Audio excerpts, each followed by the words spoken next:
Señora, ¿quiere comprar un dibujo? Es que quiero comprarle un día libre a mi mamá. Ana frenó en seco, como si esas palabras la hubieran empujado desde dentro. Estaba cruzando el parque de Chapultepec, en Ciudad de México, entre el sonido lejano de tambores callejeros, el aroma dulce de los puestos de comida y los pasos apurados de los turistas. Pero al oír esa frase, todo lo demás desapareció. Frente a ella, un niño moreno, con sandalias gastadas y una mesa improvisada de cartón, sostenía una hoja con un dibujo hecho a lápiz, un colibrí volando sobre una flor. En la cartulina, escrito con plumón rojo, se leía: «Dibujo sueños, 10 pesos cada uno. Todo es para mi mamá». ¿Qué harías si un niño te dijera algo así? Quédate, porque lo que pasó después cambió 3 vidas para siempre. Ana Robles no tenía costumbre de pasear por el parque, y menos un sábado, y menos sola. Pero aquel día, después de una semana especialmente dura en el hospital, una leucemia infantil, una madre que no alcanzó a despedirse, otra madrugada sin dormir, sintió que necesitaba algo que no podía encontrar entre paredes blancas ni diagnósticos: silencio, o quizás sentido. Caminaba por el parque de Chapultepec, en Ciudad de México, con paso lento y la bata guardada en el bolso. Tenía el cabello castaño recogido en un moño descuidado, la mirada seria y las ojeras marcadas de quien lleva mucho tiempo viviendo para los demás. El aire era templado, ni frío ni calor. De fondo se escuchaban los tambores de un grupo de jóvenes ensayando una coreografía, y el murmullo lejano de los vendedores de globos, aguas frescas y papas fritas. Y entonces lo oyó. «Señora, ¿quiere comprar el dibujo del colibrí? Es para mi mamá. Quiero que pueda descansar un día». Ella se detuvo en seco, no porque lo decidiera, sino porque la frase la atravesó. Se giró y allí lo vio. Un niño moreno, flaco, de unos 9 o 10 años, con el cabello revuelto, la camiseta desteñida y unas sandalias viejas que dejaban ver los dedos polvorientos. Estaba solo, junto a una mesa improvisada con una caja de cartón aplastada. Sobre ella había varias hojas de papel con dibujos a lápiz. Sostenía una en particular y la extendía hacia ella con las 2 manos. Era un dibujo sencillo pero lleno de intención. Un colibrí volando hacia una flor enorme. Las alas eran exageradas, los trazos torpes pero vivos, con una ternura desordenada que lo hacía especial. Justo delante de la caja de cartón que usaba como mesa, había una cartulina pegada con cinta adhesiva escrita con marcador rojo, donde se leía: «Dibujo sueños, 10 pesos cada uno. Todo es para mi mamá». Ana parpadeó, procesando la escena. A su alrededor, el parque seguía latiendo, pero en su mente solo estaba ese niño y su cartel. «¿Los hiciste tú?», preguntó bajando la vista al resto de los dibujos. El niño asintió. «Sí, me gusta dibujar animales. Y las estrellas. Este es un ajolote astronauta», dijo señalando uno con un casco redondo y planetas flotando detrás. «Y ese es un gato que duerme dentro de una estrella fugaz. A mi mamá le gusta ese. Dice que parece ella cuando por fin se acuesta». Ella dejó escapar una pequeña exhalación. Sonrió, pero con tristeza. No era lástima, era algo más profundo, empatía. Esa mirada grande y contenida la había visto antes. En pacientes, en madres que no sabían si su hijo iba a despertar, en niños que crecían antes de tiempo, por obligación. «¿Cómo te llamas?» «Mateo», respondió él. «Mucho gusto, Mateo. Yo soy Ana». Él asintió con respeto, sin moverse. Ana se quedó ahí, en silencio, frente a la mesa improvisada con el dibujo del colibrí aún en la mano. A su alrededor la vida seguía. Un niño pasó corriendo con un globo azul atado a la muñeca. Una pareja se tomaba selfies junto a una fuente. Un carrito de nieves chirrió al girar por el sendero. Pero entre ella y Mateo, todo estaba quieto. Se agachó despacio hasta quedar a su altura, no por instinto, sino por respeto. Ya no lo miraba como a un niño necesitado, lo miraba como a alguien que estaba haciendo algo grande sin saberlo. El niño la observaba en silencio, sujetando los demás dibujos con fuerza, como si temiera que ella pudiera quitárselos. «¿Y tu mamá trabaja todos los días?», preguntó Ana. Él asintió con la cabeza sin dudar. Sí, tiene 3 trabajos, uno en casas, otro limpiando oficinas y a veces va a cuidar a una señora mayor. Cuando no tiene que ir a uno, le toca el otro, por eso nunca descansa, ni domingos ni feriados, a veces se duerme en el metro. Por eso quería juntar para que tuviera un día libre, uno solo. La voz le salió suave, sin drama, como si ya estuviera acostumbrado a decirlo sin esperar compasión. ¿Cómo se llama? Rosario. Mi mamá se llama Rosario. Una hoja del suelo se deslizó entre ellos con el viento. Ana la atrapó sin pensar y la puso a un lado.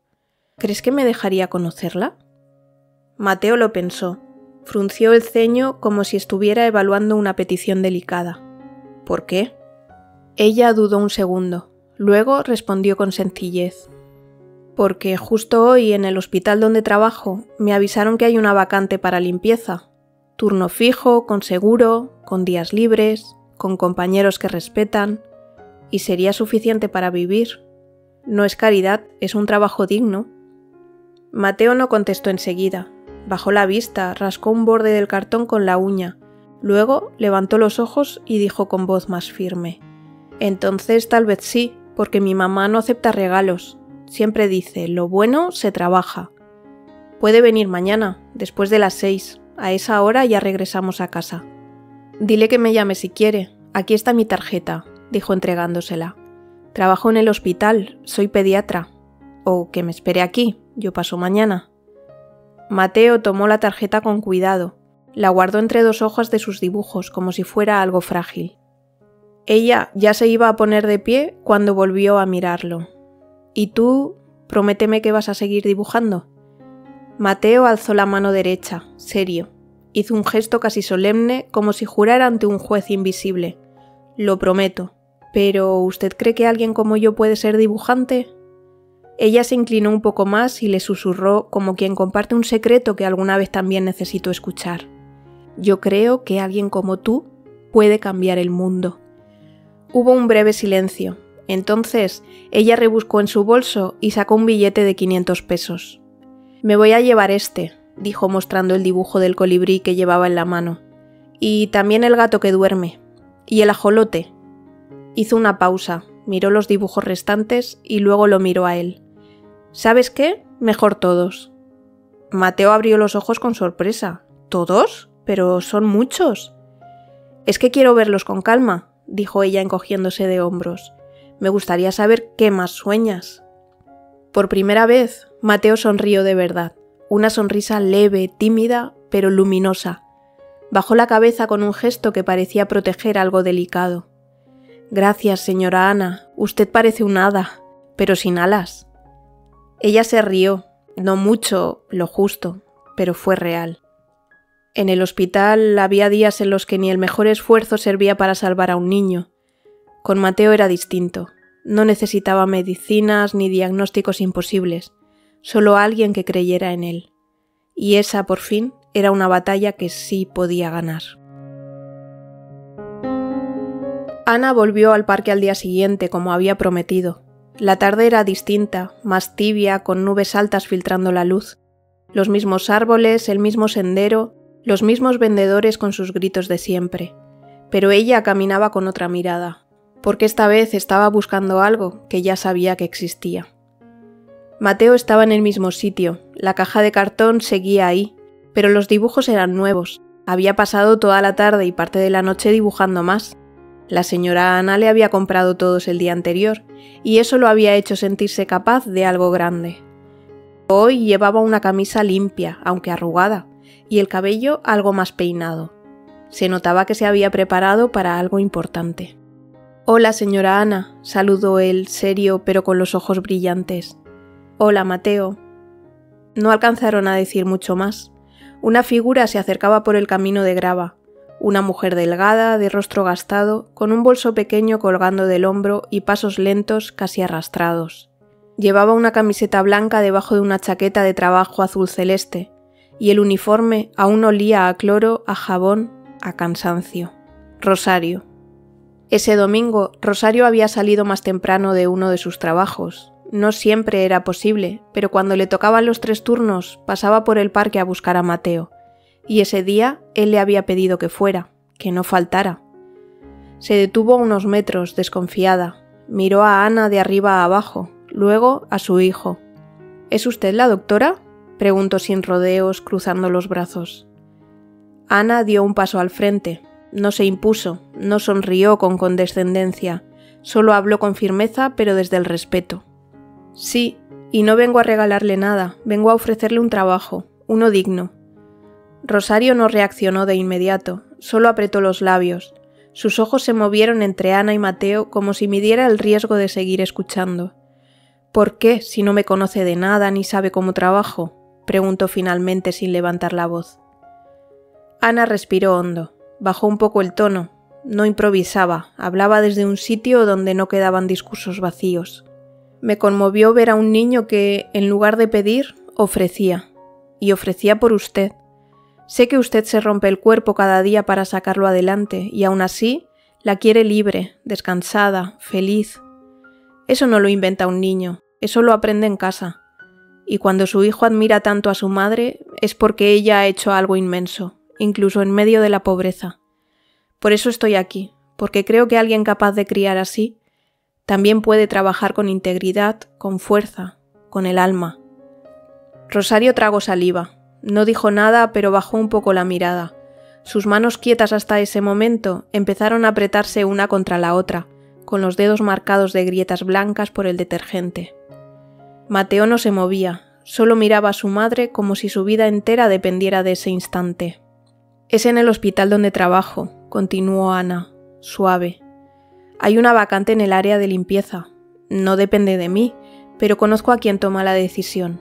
Si usted quiere, puedo conseguirle una entrevista y hablaré en su favor». Rosario se quedó allí, con la mirada baja, como si las palabras de Ana fueran demasiado grandes para entrar de golpe, como si necesitara espacio para entender que esa oportunidad no venía disfrazada de pena ni de caridad. Le sudaban las manos, pero no era por el calor, era miedo, miedo a creer, a pensar que esta vez sí, que no la iban a dejar esperando. Porque a ella nunca le ofrecían nada así. A ella le tocaba buscar, rogar, aguantar, y cuando conseguía trabajo era porque alguien se había cansado de explotar a otra. Ahora, una mujer que no la conocía le estaba diciendo que quería hablar en su favor, no por lástima, sino por lo que su hijo era, por lo que ella había sembrado sin saber si servía de algo. Se mordió el interior de la mejilla para no llorar. Mateo apretaba su mano, no la apuraba, solo estaba ahí, firme. Rosario levantó la vista al fin. Tenía la voz rota, pero fuerte. «Está bien», dijo. «Dígales que sí quiero la entrevista». Y ese sí no era solo una respuesta, era una rendija abierta en una pared que llevaba años cerrada. Mateo alargó la mano y la tomó por los dedos. Ella no lo miró, pero no lo soltó.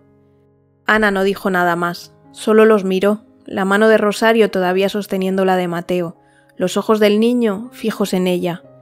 No sabía si todo saldría bien, pero en ese momento supo que al menos ya no estaban solos. ¿Te está gustando esta historia? Deja un like y suscríbete al canal Crisol de Relatos para que puedas seguir contando más historias llenas de emociones. Vamos a ver cómo continúa. 2 días después, Rosario llegó al hospital para su entrevista. Se había puesto una blusa blanca y unos pantalones negros que guardaba para ocasiones importantes. Caminó con paso rápido, pero se detuvo un instante frente a la entrada de vidrio. Se miró en el reflejo, respiró hondo y entró. Ana la estaba esperando junto a la recepción. No le dijo tranquila ni va a salir bien. Solo le puso una mano breve en el hombro y la acompañó hasta la oficina de recursos humanos.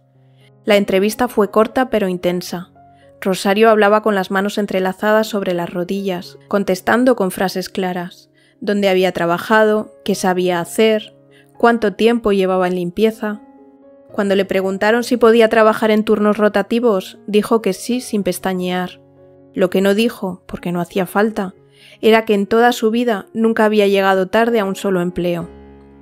Cuando terminó, salió y encontró a Mateo esperando en una banca, con una libreta de dibujos en el regazo. Al verla, corrió hacia ella. ¿Y? preguntó. Rosario sonrió ligeramente, pero no quería ilusionarlo antes de tiempo.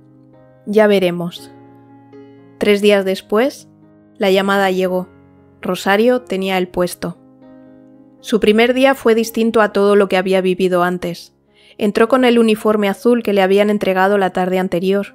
Le quedaba un poco ancho, pero estaba limpio y olía a detergente industrial mezclado con ese desinfectante suave que se queda en la tela. Caminaba con paso medido, observándolo todo con atención. Las luces blancas, el murmullo de los pasillos, el ir y venir de médicos y enfermeras. En su carpeta llevaba el cronograma de limpieza que le habían dado en Recursos Humanos. Iba repasando los nombres de las áreas mientras saludaba con un leve «buenos días» a cada persona que cruzaba. Al principio, algunos la miraban sin mucho interés. A los pocos días, ya empezaban a saludarla de vuelta. Un camillero le ofreció un vaso de agua. Una enfermera le dejó un café junto al carrito de limpieza. Rosario no recordaba la última vez que alguien le había dado algo sin esperar nada a cambio. Aparte de Ana, claro. Era puntual, siempre llegaba 10 minutos antes, y al terminar dejaba todo como nuevo. Con el tiempo, en el hospital empezaron a llamarla Doña Rosario, la de los lentes grandes y el corazón más limpio que los pasillos. Ella sonreía cuando lo escuchaba, aunque fingiera que no lo oía. Una semana después de empezar en el hospital, Rosario vivió algo que no recordaba desde hacía años, un día libre. No porque estuviera enferma, no porque le hubieran cancelado un turno, sino porque así estaba pactado en su contrato. Despertó sin alarma, con el sol filtrándose por la ventana y el sonido lejano de una radio en la calle. Se quedó unos segundos quieta, mirando el techo, hasta que Mateo se asomó a la puerta con un vaso de agua en la mano. «Hoy no trabajas, mamá», dijo como si fuera la mejor noticia del mundo. Desayunaron juntos chocolate caliente con un bollo recién comprado y salieron a caminar al parque, sin prisa, sin tener que mirar el reloj. Rosario no lo dijo en voz alta, pero ese día sintió que el peso en sus hombros era un poco más liviano. En esos días, Mateo siguió dibujando en casa, y fue entonces cuando Ana le habló de la Casa de Cultura del barrio. Le contó que allí daban talleres gratuitos para niños y que él podría aprender más técnicas. Incluso lo acompañó la primera vez, caminando juntos por calles llenas de puestos de fruta y ruido de camiones. Al entrar, Mateo sintió el olor a témpera y madera vieja. Las mesas estaban cubiertas de papeles manchados y tarros de pinceles. El maestro, un hombre de barba canosa, lo recibió con una sonrisa y un «Aquí todos venimos a soñar, Mateo». Lo sentó junto a otros niños que pintaban soles, mares y casas imposibles. Ese día, Mateo dibujó un perro con alas y se lo llevó a su madre. Rosario lo colgó en la pared de su cuarto como si fuera un diploma. Ana no se apartó de sus vidas. Algunas tardes, después de su turno en el hospital, pasaba por la vecindad con una bolsa de pan dulce o simplemente se quedaba un rato en el patio de la Casa de la Cultura, viendo cómo Mateo trazaba líneas seguras y decididas. Rosario la observaba desde una esquina, con los brazos cruzados y una sonrisa contenida, como quien sabe que, poco a poco, las cosas están cambiando. Mateo volvió a reír como un niño, sin pedir permiso. Rosario empezó a dormir más horas, sin esa sensación constante de que el mundo se le caía encima si cerraba los ojos. Y Ana comprendió que no todas las batallas se ganaban en un quirófano. Algunas se ganaban así, asegurando que alguien pudiera empezar de nuevo. Era una tarde pesada de junio, con el aire denso que anuncia tormenta. Mateo había vuelto de la Casa de Cultura algo apagado, sin su entusiasmo habitual. Rosario pensó que estaría cansado, pero al tocarle la frente sintió un calor que le recorrió la mano. «Debes estar incubando algo», murmuró, intentando sonar tranquila. Le dio un té y lo acostó, esperando que el sueño ayudara, pero a medianoche los movimientos inquietos de Mateo en la cama y su respiración entrecortada hicieron que Rosario se sentara a su lado con el corazón acelerado. A las 3 de la madrugada el sonido fue distinto, un quejido ahogado, un cuerpo que se arqueaba de golpe. Mateo convulsionó. «¡Mateo!», gritó tomándolo por los hombros. El pánico le cerraba la garganta. Corrió a por su teléfono. Pensó en llamar a un taxi, pero la idea se desvaneció enseguida. ¿Quién mejor que una pediatra en estos casos? Marcó el número de Ana. ¿Rosario? Respondió Ana con voz adormecida, pero alerta. Es Mateo. Tiene fiebre alta, convulsiona, no sé qué hacer. Rosario, escúchame, dijo Ana con tono firme y profesional. Ponlo de lado, que la cabeza quede un poco inclinada. No intentes detenerle los movimientos. Afloja su camiseta y ponle paños fríos en la frente y las axilas. Vigila si respira bien. Voy para allá. 20 minutos después, el ruido de un coche frenando frente a la vecindad rompió el silencio de la madrugada. Ana salió del asiento del conductor sin quitarse la sudadera y con el cabello todavía recogido de cualquier manera. Llevaba en la mano su maletín de médico. Entró al cuarto y se agachó junto a la cama. Tocó la frente del niño, revisó su pulso, sus pupilas. «Hay que llevarlo ahora», dijo sin dar opción. Entre ambas lo envolvieron en una sábana y lo subieron al coche. La ciudad estaba vacía, las luces de los semáforos cambiaban para nadie. Rosario lo sostenía en el asiento trasero, murmurando su nombre como si eso pudiera retenerlo aquí. Ana lo llevó directo a su hospital, donde ya conocía al personal de guardia. En urgencias, un médico joven le tomó los signos vitales mientras una enfermera preparaba la vía intravenosa. El monitor empezó a marcar un ritmo más estable, pero Rosario no dejaba de acariciarle la frente, buscando alguna señal de que estaba volviendo. El diagnóstico llegó rápido. Una infección severa en el estómago, deshidratación y fiebre alta. Necesitaba estar ingresado. Rosario no se movió de la habitación. Pasaba las horas en la silla de plástico junto a la cama, con la espalda encorvada y los pies adormecidos por estar siempre en la misma postura. A ratos se cubría el rostro con las manos, como si así pudiera contener todo lo que sentía. Veía entrar y salir a médicos y enfermeras, escuchaba el pitido suave de las máquinas y el murmullo de pasos en el pasillo. Ana aparecía de vez en cuando, revisaba la hoja de indicaciones, hacía un par de preguntas y se marchaba a continuar con su turno. No se quedaba siempre, pero cuando entraba, Rosario sentía un poco menos de frío, aunque no pudiera explicarlo. Las noches eran más largas. Rosario dormitaba en la silla sobresaltándose cada vez que Mateo se movía o tosía. A veces se levantaba para mojarle los labios con una gasa húmeda. Otras simplemente se quedaba observando cómo su pecho subía y bajaba. Pasaron 3 días así, 3 amaneceres en los que Rosario despertaba en la misma silla, con el cuerpo entumecido, pero ese día había algo distinto. La fiebre había cedido, sus mejillas tenían un color más vivo y respiraba con un ritmo sereno, sin ese calor que le había consumido la piel. Se quedó quieta, con una mezcla de alivio y cansancio acumulado que le aflojaba las piernas. Se acercó despacio, le acomodó las sábanas sobre los hombros y por primera vez en días dejó que la tensión se le escapara en un suspiro. Giró la cabeza hacia Ana, que estaba de pie al otro lado de la cama, y le dijo en voz baja, temblando: «Nunca nadie hizo esto por nosotros». El alta llegó una tarde luminosa. Mateo salió del hospital caminando despacio, con el brazo de su madre rodeándole los hombros. Llevaba en la mano un dibujo hecho en las horas de mejoría. Un colibrí, como el primero que Ana había visto, pero esta vez con un sol enorme detrás y 3 figuras pequeñas en el suelo, tomadas de la mano. Rosario se detuvo antes de cruzar la calle. Miró a Ana, que los acompañaba hasta la salida.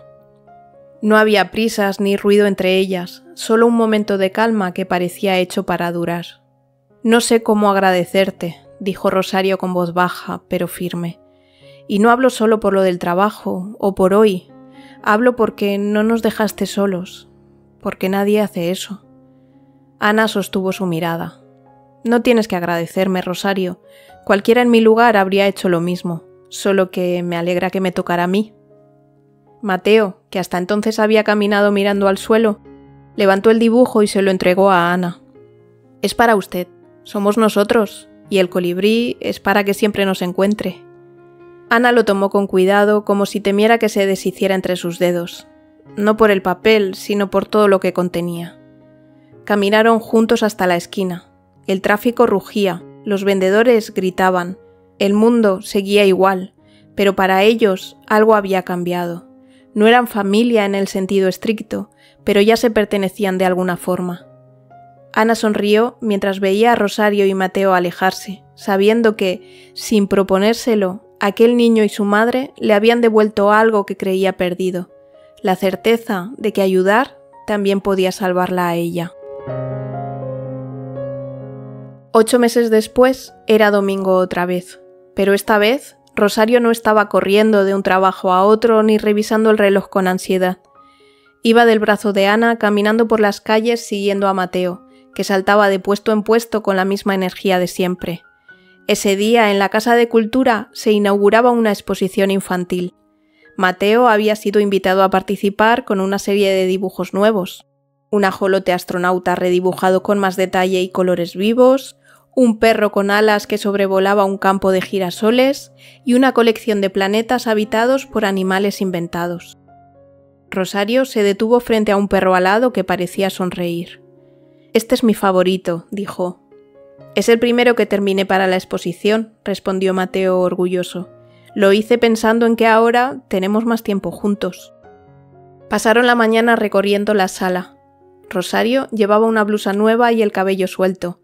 Ana, una expresión tranquila que no se le borraba desde hacía rato. En un momento, mientras salían para tomar un helado, Mateo dijo casi para sí, pero lo oyeron las dos. «Lo mejor de todo es que ahora los domingos son nuestros». Rosario lo abrazó por los hombros y siguieron caminando, porque a veces un dibujo puede cambiarlo todo, y otras veces es tener a alguien que crea en ti. ¿Tú también crees que un pequeño gesto puede cambiar una vida? Déjalo en los comentarios. Y si piensas que el mundo necesita más historias de empatía y segundas oportunidades, comparte este vídeo.